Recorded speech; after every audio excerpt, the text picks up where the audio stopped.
కర్ణాటకలో ఒక పెద్ద సంచలనం.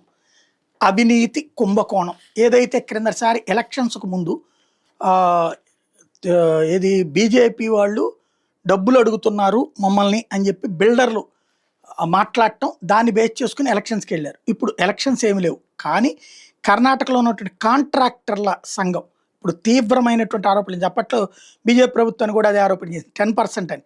అప్పుడు తర్వాత 15 అని 20 అని అట్లా ప్రచారం అయ్యి ఇట్లాగా కమిషన్లు దండుకునేటటువంటి ప్రభుత్వం అంటూ విమర్శలు గుప్పించి అధికారంలోకి వచ్చిన కాంగ్రెస్ పార్టీ సిద్ధరామయ్య, డీకే శివకుమార్ ప్రభుత్వం.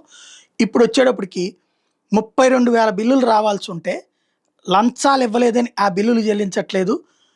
మమ్మల్ని కమిషన్ అడుగుతున్నారు. 40% అడుగుతున్నారు. 40% కమిషన్ అన్న పేరుతో అప్పట్లో బీజేపీ మీదన వీళ్ళు వెళ్ళారు. వాస్తవంగా 10% తినేవాళ్ళట. ఇప్పుడు నిజంగానే 40% అడుగుతున్నారు. అదేమంటే మీరు బీజేపీ వాళ్ళకి ఇచ్చారు మాకు తెలుసు అంటున్నారట. ఇది కాంట్రాక్టర్లు అంటున్నది. అవినీతి ఓపెన్ అయిపోయింది. మాకు బిల్లులు చెల్లించకపోవడానికి కారణం ఏంటంటే 40% ఇచ్చేవాడికి వెంటనే చెల్లిస్తున్నారు, లేకపోతే చెల్లించట్లేదు అనేది.